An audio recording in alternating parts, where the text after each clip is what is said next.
You know what's a nice and too real meditation that I like to think about a lot? Every time, and I think this is just a human condition, that you are constantly looking for stimulus outside of yourself, that you're sitting there saying, always, and look, this is another reason why I hate social media, despite utilizing it to become rich. But I think that something that people do is they look at social media, and that just hypersensitizes that part of the brain where you are just looking for reasons to feel like you're a little sack of nothing. And so you just look at that, and then you just look at all of these bitches sitting around going, I've got a better earth than you, and I'm sitting around a pool. Ooh, that means I'm successful because I do nothing yet have a mad earth. Whatever it is that you're looking at on social media, or just looking at in general on the net. The whole thing is just sitting there saying, I've got this, you don't. What is it enforcing in your mind? It is enforcing this key prospect that will always slip out of your mind. It's very elusive, which is that you are to find happiness externally. I think it is one of the biggest problems human beings face, and I think on a global scale it is why we are destroying the environment and ourselves in this never-ending pursuit for stimulation, for this little feeling. Think about why hunters kill all these beautiful animals in Africa. What is with this, like, shooting an elephant? Got a little rush of dopamine. And so some magnificent creature is dead for that. No, they're dead because it's wiping out the older members, and then they just give money so that they can keep up the conservation effort with the other animals. Well, here's the other thing. If you didn't have any hunters, you wouldn't need any fucking conservation in the first place, would you? If people didn't have this inadequacy feeling, these animals would be fine. But there is this never-ending, insatiable need in human beings, always looking for more. Never satisfied. There's a great Lunic cartoon about it. Oh, yes, that's right. I like Lunic, like your boomer parents do. Such big noses. I am a Lunic character, aren't I? So, it was basically just a picture of a baby going, I want a rattle. And then it was a picture of a kid going, I want a toy car. Then it was a picture of an adult saying, I want a car. And then it was a picture of that same adult growing up. Now he's like in his 40s, and then he's saying, now I want a yacht.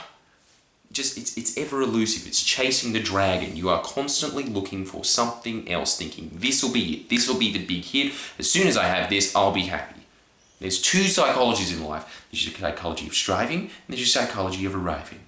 You can live in the psychology of arriving. You know what all the difference is between these two? Of just this, because this is the whole thing. Your whole life, you will have this in the back of your head of just like, you know, as soon as I get married, I'll be happy. As soon as I get the divorce, I'll be happy. As soon as I get the second marriage, I'll be happy.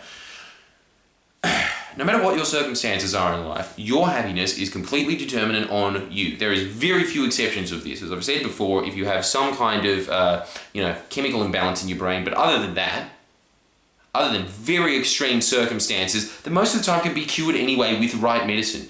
Most of the time, you are completely in control of your own happiness. You decide what label you are going to put on every moment of your life. And most people constantly allow, and this is why they're not happy, they allow other people to put labels on their moment. So, first of all, most people are going to have a far lower opinion of you than you have of yourself. So they're just going to be constantly bitching behind your back. They're constantly going to be sitting there saying that, you're not actually that good at what you think you're good at. And so that's always just going to be sitting in you. My ego, oh no, I got bashed again. And that's the first point. But the other point is, most of your life, the average Australian, I think it was even in the 60s. In the 60s, the average Australian was exposed to 10 advertisements a day. By 1990, it was 100. It's probably like fucking 500 today. All of them are added at this one thing. They're all designed. This is all marketing is. Finding a wound in you and exploiting it so you fucking buy the thing. That's the whole game. The whole game is to sit there and say, so you feel stressed, do you? Have a holiday. Have a holiday at Club Med. The whole thing. That's why it's so egregious that our current Prime Minister has a background in marketing. Just a professional liar. That's him. Yay. Anyway. So there's that element to it. That externally, if you do not start taking control of your own emotions and your own inner world, and you start being very cognizant of the fact that you are cognizant, then you will start falling for the traps of other people. So you will start being a pawn in their machinations. And you will feel inadequate and unhappy and unfulfilled because you are listening to a bunch of ads that are designed to sit there and just, create this fantasy that doesn't exist, that once you have this item, your life will be complete. This is where fulfillment is, in Sultana brand.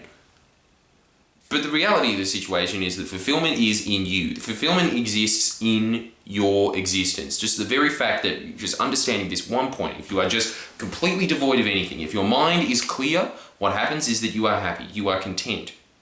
It's better than being happy. There's another word for it, I guess, that you could just replace it with, but it is this feeling of contentness. When you have nothing else in your life, you get rid of all of the bullshit, all you feel is this nice peace. It's easy to get to. First step, obviously, you should be meditating. The second step is noticing this, just like taking it as a daily practice in life, that one of the biggest errors in life is to try and find happiness outside of yourself. I've given you numerous tools in this self-help program. I'm not going to do it again, because I can't be asked, basically. It doesn't make me happy. So, I want you to just focus on that one point today. That happiness outside of you doesn't exist. It all comes from within you, and if you are sitting there going, yeah, that is what's needed. I need to get happy. And the way that I get that is by having chocolate. I like Daryl Lee more than Cadbury. Chocolate connoisseur. No. Because once the chocolate's over, you're just going to feel sick and shit. But what will happen is if you just kind of mellow your brain out, and you can do it at any point. All it is just taking a few very conscious breaths, focusing on a few things outside of yourself, and they can be inanimate objects, just anything. Just focus on it for a few seconds. Everything kind of just expands. Everything kind of becomes looser. You can always feel it. You can feel it within your head. I was talking about it previously before. This tightness in your head of when you are focusing on things, that is just that feeling of dissatisfaction. As I said before, dissatisfaction works as a good motivator, but you don't want to be living constantly in dissatisfaction. Believe me, I know I spent my entire fucking 20s living in dissatisfaction. You know what I really like though? Just waking up and feeling boss. And you can feel boss with nothing in the bank. In fact, I think that it's easier to feel boss with nothing in the bank because again, as Buddhism always teaches, you've just got another attachment. Now I've got the attachment of, fuck, what do I do with all these assets? What if I lose money on these assets? All that shit I liked better when I was just this dull bludger bum and felt fucking awesome when somebody shouted me a Hungry Jacks, which never happened because all my friends are bums.